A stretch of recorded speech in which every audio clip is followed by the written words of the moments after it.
My dad called me a failure and refused to pay for my tuition since I wasn't the son he wanted. Now, I finally got my payback. I'm a 32-year-old man, have a younger brother, 28. We were raised by our dad, 56, when we were in middle school after my mom passed away. My brother was Dad's golden child. So, Dad always favored my brother over me.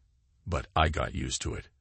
Growing up, I never quite fit the mold my father had in mind for his firstborn son. While my younger brother was the rough-and-tumble kid who loved sports and getting dirty, I was drawn to what my dad considered softer pursuits: cooking, reading, and singing. My mother was the glue that held our unconventional family together. She never played favorites between me and my brother, accepting us both for who we were. Unlike my father, who made no secret of his preference for my more traditionally masculine younger brother, Mom encouraged my interest in cooking. She'd often tell me that if life had taken a different turn, she might have become a chef herself instead of taking over her father's business. Everything changed when Mom passed away from cancer during my 8th grade year. The loss hit me hard, and I found solace in the kitchen, cooking dish after dish as if somehow the familiar motions could fill the void she'd left behind. But rather than understanding my grief, my father saw this as yet another sign of my failure to be the son he wanted.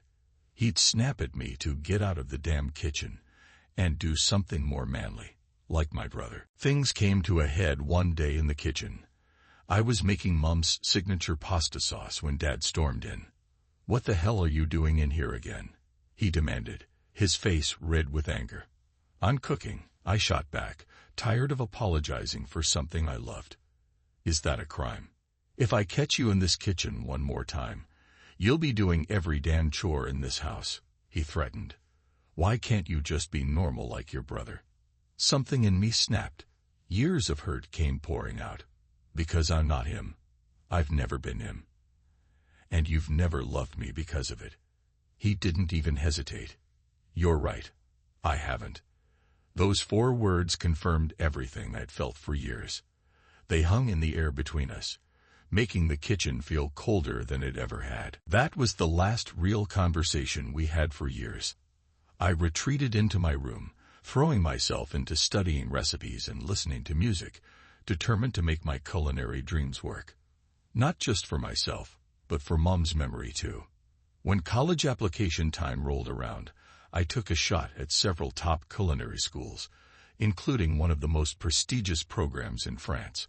I'd secretly interned at a local restaurant that summer, earning a glowing recommendation letter that helped me get accepted to several schools.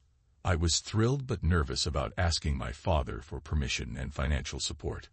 When I finally worked up the courage to tell him about culinary school, we were sitting at the dining room table. The same table where Mom used to serve her amazing Sunday dinners. "I got accepted to Le Cordon Bleu," I said, sliding the acceptance letter across the table. "In France." Dad barely glanced at it. "No." "What do you mean, no? This is one of the best culinary schools in the world." "I mean, I'm not paying for it," he said flatly. "Your brother's already struggling with his grades. The last thing he needs is to see you succeeding at some fancy school in France." I couldn't believe what I was hearing. "So I should hold myself back, because he's having trouble." "I don't want you competing with my son," he said coldly, as if I wasn't his son too. That was the final straw. After a huge fight where years of hurt came pouring out, I left home and moved in with my maternal aunt. Unlike my father, she believed in my dreams. Despite not being wealthy herself, she rallied her friends to help cover my tuition. I worked part-time through school to make their investment worth it, graduating as one of the top chefs in my class. My first job was at an upscale French restaurant, where I sent half my salary back to my aunt to repay her faith in me. After several years in France, I returned home with enough savings and experience to start working toward opening my own restaurant. I landed a position as head chef at a local establishment while planning my future venture. Finally, after years of hard work and preparation, everything fell into place. 2 friends from my culinary school days joined as co-owners, and we opened a restaurant named after my mother. Her beautiful, uncommon name serving as a perfect tribute to the woman who first inspired my love of cooking. For our pre-opening party, I invited my aunt and all the friends who'd helped fund my education. I didn't invite my father or brother. We hadn't spoken since I left home, and they'd never shown any interest in reconnecting. But they showed up anyway, arriving an hour early and talking their way past security by dropping our shared last name. Their sudden appearance after years of silence left me speechless. Dad stepped forward, holding a large wrapped frame. "Son," he said, his voice unusually warm, "we brought you something special." He unveiled a portrait of Mom, her gentle smile captured perfectly in oils. "I had it commissioned for your restaurant. I always knew you had it in you." My brother chimed in, "Yeah, bro, we're so proud of what you've accomplished here. This place is amazing." The compliments felt wrong. Like a wool sweater in summer, it didn't take long to find out why. "Listen," Dad said, putting his arm around my shoulder like we were close. "Your brother's been having a rough time.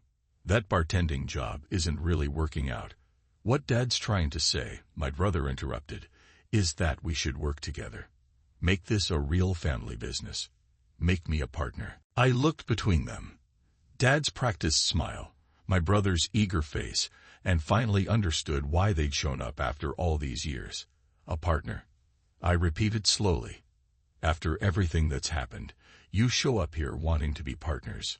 Instead of immediately refusing, I saw an opportunity for some well-deserved payback. I told them I'd think about it, and invited them to stay for the party. As our guests arrived, I watched them work the room, bragging about me as if they'd supported me all along. When it came time for the host's toasts, I saved myself for last. I started by thanking our guests and raising a glass to my mother, acknowledging how her early belief in me had carried me through even after she was gone. I thanked my aunt and her friends for funding my education when my own father wouldn't. Then, with my father and brother in the audience, I told everyone exactly why I'd needed their help, how my father had refused to pay for culinary school because he was afraid I'd overshadow his favorite son, how they'd both mocked my feminine interests throughout my childhood. But I wasn't done. I walked over to them, and putting on the same fake warmth they'd shown me earlier, hugged them both. I announced that in the spirit of forgiveness, I was offering my brother a position as our bartender. The crowd, not understanding the full context, applauded what seemed like a touching family reconciliation. Only my father and brother knew it for what it was, public humiliation wrapped in a show of magnanimity. They couldn't storm out without confirming everything I'd said, so they had to sit there and take it, smiling through gritted teeth. After the party, they confronted me outside, demanding to know why I hadn't just turned them away if I never intended to make my brother a partner. I laughed and told them this was payback for years of emotional abuse and neglect. As I drove away, I could hear my brother crying about how cruel I'd been, and my father shouting that I'd regret this. My aunt thinks I might have gone too far, that I should have just kicked them out when they first arrived. But I disagree. They never apologized for how they treated me, never showed any real remorse. They only came around when they thought they could profit from my success. The humiliation they experienced was nothing compared to years of being made to feel worthless by my own family. A month later, they tried one last desperate move. They showed up at my house, threatening to sue me for using my mother's name for the restaurant. I called their bluff. No lawyer would take such a ridiculous case. My brother lost it and tried to grab me, but my father held him back.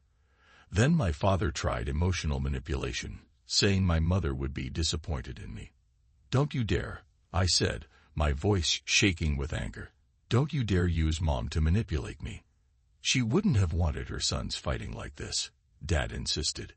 "You don't get to tell me what she would have wanted." I exploded. Where was all this concern for Mom's wishes when you were crushing my dreams? When you were telling me I wasn't man enough to cook? She would have been just as disappointed in how you treated me all these years. My father stepped back, looking like I'd slapped him. "Mom believed in me," I continued, quieter now. "She supported my love of cooking. And I know, wherever she is, She's proud of what I've accomplished, despite your best efforts to hold me back. Now my restaurant is thriving, and we're looking to expand. Sometimes the best revenge isn't getting even, it's succeeding beyond anyone's expectations, especially those who never believed in you in the first place. The whole experience taught me something important. Family isn't just about blood relations. It's about the people who believe in you, support your dreams, and help you achieve them. My aunt and her friends became more family to me than my father and brother ever were. They invested in my future when my own family wouldn't, and their faith in me proved stronger than any biological ties. As for my father and brother, I don't waste energy hating them anymore. Their actions at my restaurant's opening showed me they haven't changed.